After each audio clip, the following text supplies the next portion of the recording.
Hello everybody, welcome to this Miss J's Geek Corner. Place we talk about anything and everything that is geek, whether it be TV, comics, movies, or video games. And I apologize if I'm slurring. My mouth's kind of dry right now. I've been filming a lot of shows. At this point in time, I've been filming a lot, and my voice is getting kind of dry and hoarse, so bear with me. My speech slurs a little bit, and my mouth's really dry right now. I don't have anything to drink right this second. But this week, I'm starting a new segment on here. As y'all know, I've done reviews in the past for like Justice League War and stuff like that. I've done like some movie reviews and comic reviews. But I'm going to start this week I'm starting a retro review in which I take an old TV show, particularly comic and sci-fi in nature, from like the past 5 or 6 decades, and review it on an episode, maybe 2, maybe a whole month. Who knows? If it's got like definite multiple seasons, I'm gonna review it definitely. And today I thought I'd start with the old Adventures of with a review of the old Adventures of Superman TV show from the from the 50s. It starred George Reeves. And what brought this on is that lately, in the last couple years or so, they've been airing. Well, I think just this past year, this past fall, they started airing the old Adventures of Superman TV show on MeTV, which is like a local station. You probably get it over cable too, which all they show is old programming from like the 50s and 60s, 70s, 80s, even the 90s. So it's a pretty good channel. And when they currently air Batman, also they're the old Adam West Batman show, which I might do a review on here later on.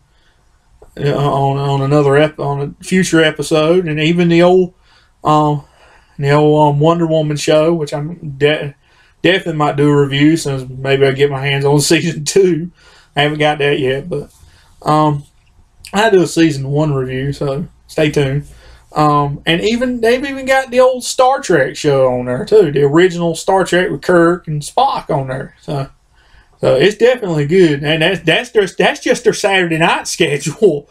So that's definitely awesome. I mean they've got Superman, Batman, Wonder Woman, and Star Trek for most Saturday evening. You might as well say from 6 to 9, from 6 to 10. That's the 4 shows you've got: Superman, Adventures of Superman, Batman, Wonder Woman, and Star Trek. So definite A there, but. Last year they started airing Adventures of Superman, which got me really excited because I've been wanting them to do it all along with them airing the old Batman show. So I started watching it. I've been watching it for the last few months because within the last month or so they've started airing it 5-6 days a week, and they've gotten into the color episodes now. But and I'm gonna say the first 2 seasons were really good. The first season 1 was really good. It's like really dark and moody and everything. It's kind of, some episodes are kind of spooky for younger kids. But I see, they were really good episodes. And season 2, when they changed Lois Lane's over to original Lois from the serials, Noelle Neal, she was on there. She played it good. I mean, it was a really good show and everything. But then they got to season 3 and they started airing the color episodes, and I'm going to definitely say they're not that good. Because I said season 1 was really good. Season 2 is right good too. But then they got to the color episodes. The color episodes is right along when the hearings and Congress started happening because of Frederick Wortham's book. The whole accusing comics of providing a rise in teen delinquent and childhood delinquency and all that kind of junk, and they started censoring comics, and they basically censored comics to the point of being something silly and stupid and everything. Well, that kind of happened in the TV show too, because you started seeing that happen in Adventures of Superman. Because you look at the other shows when they were in black and white, they were like dark and moody and stuff like that. I mean, it was just him mostly going up against mobsters and stuff like that, just really dark. But they got to the color episodes and it started getting really silly and really dumb. And here's my example of what I mean by that. There was an episode which guest starred the guy who played the rifleman, Chuck Connors. He guest starred on there as a guy like he was dressed up like a farmer, like your stereotypical farmer, and he was leading a mule around all over the place. And for some reason, they called him Superman. And they actually proved it by bending a bar like Superman. And it was like, okay, who is this guy?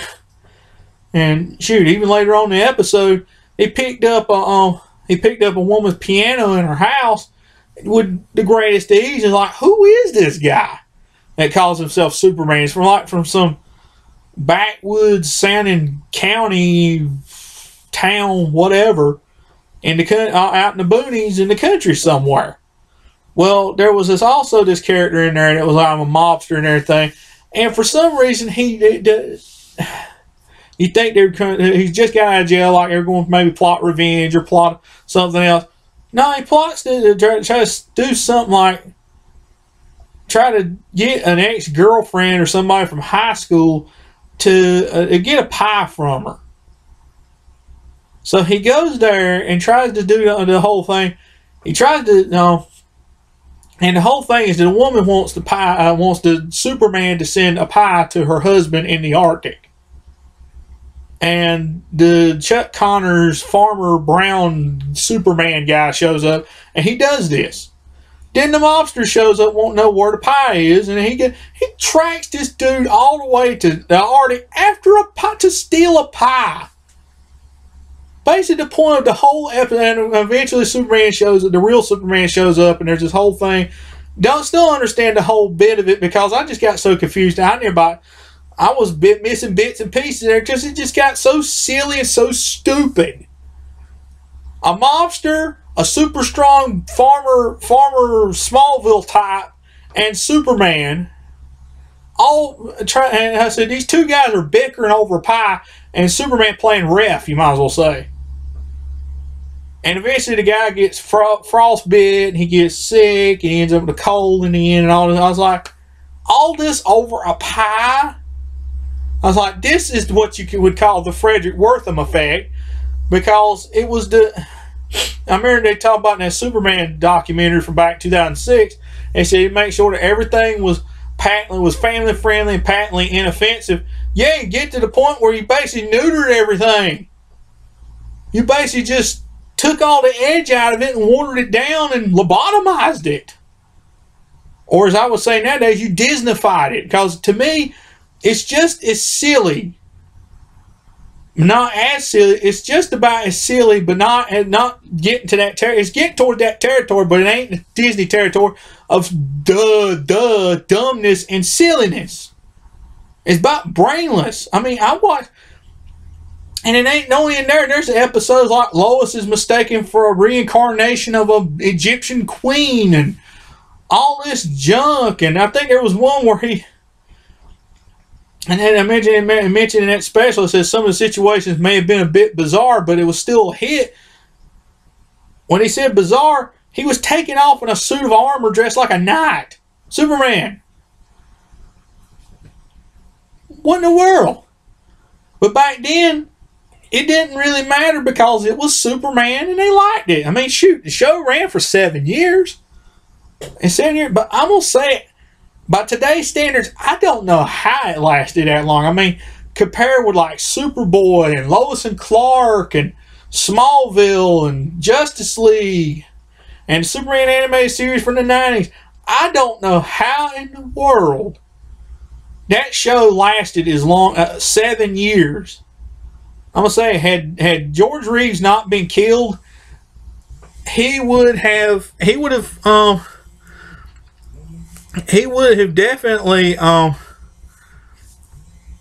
definitely kept on playing Superman, like I said. Like I said, he would have kept on playing Superman all the way up to when he would have probably played him in the movie instead of Christopher Reeve. I mean, you imagine that if it had he not died, he would have been Superman instead of Chris Reeve. But who knows what would have happened. But anyway, in terms of that show, I give the first couple seasons an A. Not A plus, but an A. Well, I give the very first episode an A plus because for being back then, that was pretty good storytelling of the origin. But the rest of them, they get an A. Season 2 gets an A. But as it gets into color episodes and gets on down the line, it goes all the way down to about an E in the last season to me. I mean, I haven't seen season 7, but I'm pretty sure it's just as... well, not as good as the other seasons. I mean, it probably just got dumber and stupider and more unbelievable as it got along. But back then, it didn't matter. Back in the 50s, it would probably go to A plus. But nowadays, with all the Superman we got nowadays, it's actually like a superhero instead of just trying to stop your everyday things. It's just, it don't hold a candle to what it has nowadays. But for what it was back then, I give it an A. Seasons 1, 2, and A, and seasons 3 through 7, I don't know what to call them. But anyway, the season 3 through 7 was just terrible, in my opinion.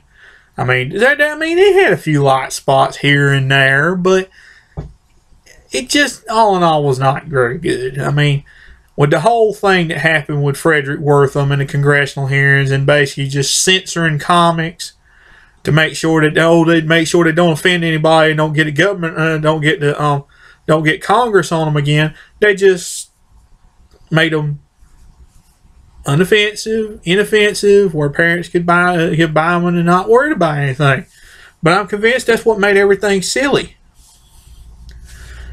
But like I said, seasons 1 and 2 were the best ones, and if you can avoid it, avoid seasons 3 through 7. But what do y'all think? Did y'all like the entire series? Did y'all just like do y'all think season 1, 2 are better? Did y'all like seasons 3 through 7 better? Or did y'all like the whole series as a whole? Let me know. And as always, drop me a comment box. I will always love to hear your comments about the topic. I'd love to hear what you have to think about this topic. And that's all for this Mr. J's Geek Corner retro review. Hopefully the first of many more to come. And as always, if you won't have any comments about the show whatsoever, drop me a comment in the comment box. Like, subscribe, share, and tell with all your friends. You have any ideas about things you want to see on the show, or any ideas for a future retro review, drop me a comment in the comment box. I'm always looking for fresh new things to talk about and discuss on here, and looking for different new shows to talk about on the retro review. Drop it in the comment box. I would love to hear from you. I would love to hear your ideas. And you never know what may be made into an episode of Mr. J's Geek Corner or the retro review. So drop it, send me your ideas in the comment box. I would love to hear from you. And I'll see y'all next time.